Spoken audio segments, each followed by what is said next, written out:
In a busy market, people are trading. Suddenly a warning sound came. Everyone started running around. The bustling market in an instant turned into a mobile castle. They started to run away. The main actress, Hester, through binoculars, saw the moving city of London in the distance. If the small town is caught, it will be eaten by London City. Unfortunately, the engine in the small town of Hester malfunctioned. It cannot start.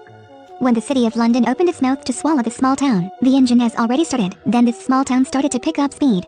The inhabitants of the city of London screamed, chased and dated. This film has built the world scene after thousands of years. A battle that destroyed world civilization, divided the world into two forces. People then lived on giant wheels to compete for resources. Big city swallows small city. At this time, the mayor of the city of London, Magnus, gave orders, use all our strength to chase the small town. With great speed, the small town lost its food and water. Seeing the distance growing farther and farther, the people of the small town began to celebrate. But the city of London doesn't let it get away so easily. The mayor directly gave the order to throw the fishing line into the small town. The small town was captured. The residents of London cheered. The city of London began to open its mouth wide and easily swallow the small town. Therefore, the main actress was also arrested to London, but she seems to be planning something. The mayor told the people in the small town that they were going to be Londoners, but they have to do heavy work like porters. This man's name is Tom, an employee of the London Museum. The girl next door is Catherine, the mayor's daughter. That day Tom took her to visit ancient science and technology. Here, models of millions and Apple phones have become antiques. Arriving in a room, Tom opened her a leftover video.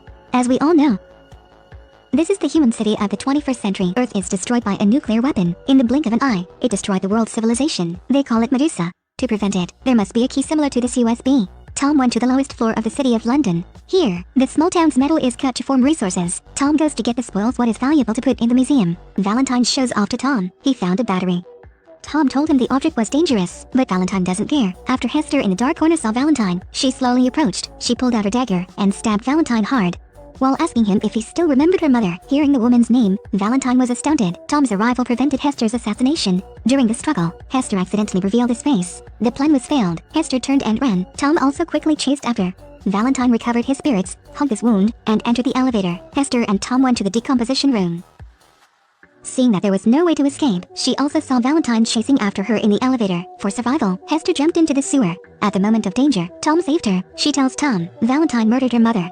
Then she let go of Tom's hand and jumped down. When Valentine chased, Tom unintentionally repeated what Hester just said. In order to hide the secret, he kicked Tom down. Fortunately, Tom and Hester did not die. Hester was very angry. She had waited 6 months for the opportunity to assassinate this time, but Tom destroyed it. Tom begs Hester to let him go with her for leaving town. What awaits him is only death. Just like that, the two started their journey. When she was thirsty, she had to drink dirty water. When she was hungry, she had to eat bread left over from 1,000 years ago. At this time, Valentine is being scolded by the mayor because London's resources are also running out. In fact, Valentine soon saw the harm in the great fish eating the small. He's planning a big conspiracy.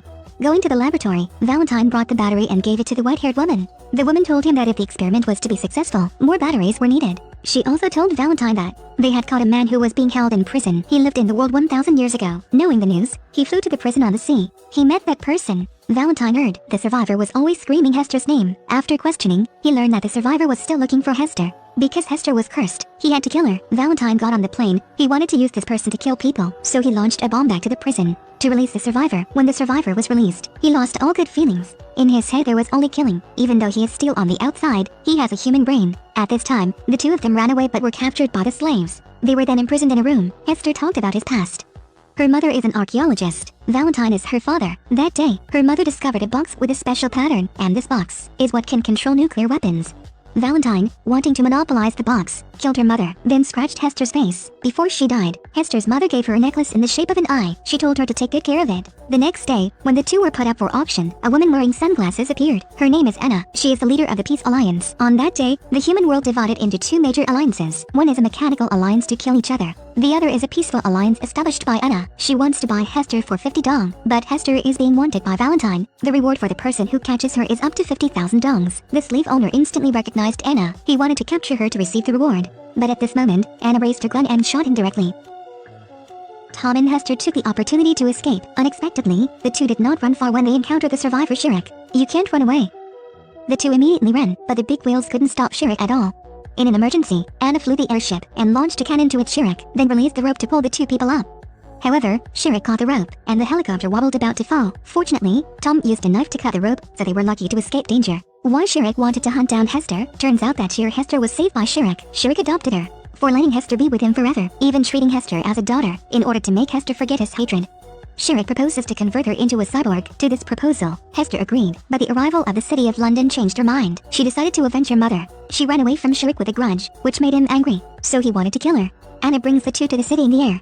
Here, she told the truth about finding Hester. Hester's mother is Anna's best friend. She had told Anna to keep an eye on Valentine. Anna recently heard that Valentine is doing a very dangerous experiment. If we want to stop Valentine, we must find a mystical object. When everyone didn't know what to do, Sherrick found them. But for him, ammunition wasn't a problem. Everyone here isn't a match for him. Fortunately, Anna used the hidden weapon hidden on her leg to hit Sherrick's chest to gain time for everyone to escape. Sherrick chases Hester. Tom steps forward to stop. The result is very clear. When the survivor wanted to kill Tom, Hester cried and begged him to spare Tom. Look at Hester's teary eyes. The resurrected man decided to let Hester go and gave Hester the remains of her mother. The oath is no longer valid. I have decided to let you go. Hester. Sherrick, who lived over 1,000 years, passed away. The past memory in Sherrick's eyes was unwillingness. Now, after the experiment was successful, Valentine activated the nuclear weapon. Faced with the mayor's objections, Valentine directly gave him a shot. He wants to use nuclear weapons to rebuild the new world. Anna represents everyone back to the Alliance. After learning about Valentine's actions, she immediately set up a line of cannons and airships to destroy it. But these are not enough to deter nuclear power. An energy wave destroyed all the battleships. Even the fortified city wall was riddled with a large hole. When Hester saw the mark on the wall, she thought of the relic left by her mother. She opened the relic and discovered it was the key to destroy the nucleus. Anna volunteered to join Hester to destroy nuclear weapons, but facing the terrorist attacks of the city of London, their teammates in turn sacrificed. It was also thanks to the support of her teammates that Anna and Hester smoothly entered London. Under Anna's support, Hester successfully closed the nucleus, but Anna had to sacrifice her life. Medusa is off, but the city of London continued to move forward. If it continued to move forward, it would collide with a peaceful alliance. Tom defied everyone's opposition to fly the plane into the center of London's propulsion engine to destroy the engine area, then even save Hester. For to end all this, Tom shot down Valentine's plane on the run. Valentine fell. His body fell under the great wheels of London. In the end, the Peace Alliance accepted the innocent inhabitants. Hester and Tom on the plane began to find a new life. The visual effects of this film are absolutely visually shocking. Steampunk version of the mobile city. The ruined world plus the magnificent deserted city in the air brighten everyone's eyes. In the end, that historic battle was extremely special, but Sherrick's ending made the audience a bit disappointed. If there is a second season, hopefully, he can be revived. Thank you for watching. See you next week.